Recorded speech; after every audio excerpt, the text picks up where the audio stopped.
सुप्रभात। करो योग रहो निरोग की श्रृंखला में आज का हमारा आसन है सुप्त मत्स्येंद्र आसन। मत्स्येंद्र नाथ के नाम पर यह आसन मत्स्येंद्र आसन कहलाता है। यह आसन बैठकर किया जाता है। साथ ही साथ यह आसन पीठ के बल लेटकर भी सरल ढंग से किया जाता है। पीठ के बल सीधा जमीन पर लेट जाएं। दोनों हाथों को कंधों की सिधाई में दोनों ओर फैला लें। दाईं टांग को घुटने से मोड़ें और ऊपर उठाएं। दाएं पैर को बाएं घुटने पर टिका लें। अब सांस छोड़ते हुए और दाएं कूल्हे को उठाते हुए पीठ को बाईं ओर मोड़ें और दाएं घुटने को नीचे की ओर जाने दें।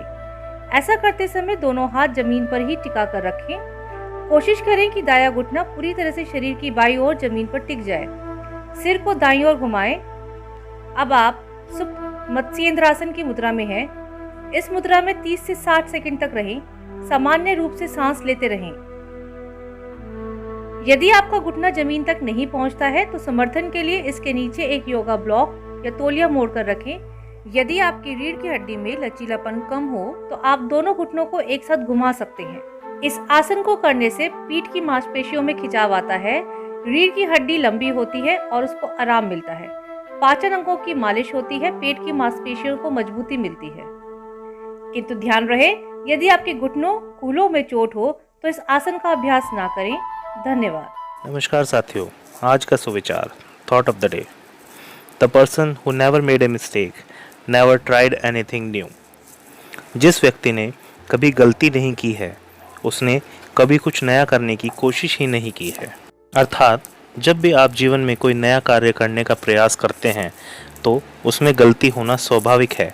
उनसे निराश होकर थककर नहीं रुक जाना चाहिए, बल्कि गलतियों से सीख लेकर निरंतर उन्हें सुधारने के लिए प्रयास करते रहना चाहिए। धन्यवाद। सुप्रभात। आज 5 अक्टूबर इंटरनेशनल टीचर्स डे के रूप में मनाया जाता है। सन 1966 में 5 अक्टूबर को पहली बार शिक्षकों की भूमिका पर यूएन में चर्चा हुई थी। टीचर्स के अधिकारों और दायित्वों के मानक तय किए गए थे। शिक्षकों की शिक्षा, रोजगार, टीचिंग और लर्निंग की परिस्थितियों पर विस्तार से चर्चा हुई थी। 1994 में यूनेस्को जब 21वीं सदी के लिए शिक्षा को लेकर अपने टारगेट फिक्स कर रहा था, तब उसे शिक्षकों के सम्मान में दिवस मनाने की जरूरत महसूस हुई। तब 5 अक्टूबर को याद किया गया और हर साल इंटरनेशनल टीचर्स डे मनाने की रूपरेखा तैयार हुई। 1997 में इसी तरह का एक प्रस्ताव कॉलेजों, यूनिवर्सिटी में पढ़ाने वाले शिक्षकों को लेकर भी पारित हुआ। हर साल इंटरनेशनल लेबर ऑर्गेनाइजेशन, यूनिसेफ और यूनेस्को मिलकर वर्ल्ड टीचर्स डे या इंटरनेशनल टीचर्स डे मनाते हैं। दरअसल इस दिन दुनिया भर में टीचिंग प्रोफेशन को सेलिब्रेट किया जाता है, उनकी उपलब्धियों पर चर्चा होती है। कोई पीछे ना छूट जाए, इस ग्लोबल एजुकेशन टारगेट को पूरा करने के लिए शिक्षक एक महत्वपूर्ण ताकत के तौर पर काम करते हैं। 2020 में वर्ल्ड टीचर्स डे की थीम है टीचर्स लीडिंग इन क्राइसिस, री इमेजिनिंग द फ्यूचर। विश्व शिक्षक दिवस का मुख्य उद्देश्य शिक्षकों के प्रति सहयोग को बढ़ावा देने और भविष्य की पीढ़ियों की आवश्यकताओं को पूरा करने के लिए शिक्षकों के महत्व के प्रति जागरूकता लाने के मकसद से इस विशेष दिन की शुरुआत हुई थी। आज विश्व भर के लगभग 100 देशों में यह दिवस मनाया जाता है। इस वर्ष विश्व शिक्षक दिवस 2020 वैश्विक महामारी कोरोना वायरस के कारण यूनेस्को द्वारा वर्चुअल तरीके से मनाया जाएगा, जिसके लिए यूनेस्को एक सप्ताह का कार्यक्रम आयोजित करेगी जो 12 अक्टूबर तक चलेगा। इसमें कई शिक्षकों को छठे यूनेस्को हमदान पुरस्कार भी प्रदान किए जाएंगे और यूनेस्को एवं इसके सह संयोजक दुनिया भर के राष्ट्रीय, क्षेत्रीय और वैश्विक वर्चुअल इवेंट के जरिए अपनी उपलब्धियों को साझा करेंगे। इस वर्ष प्रत्येक वर्षों की तरह किसी भी देश के शैक्षिक संस्थानों में कोई बड़े कार्यक्रम आयोजित नहीं किए जाएंगे।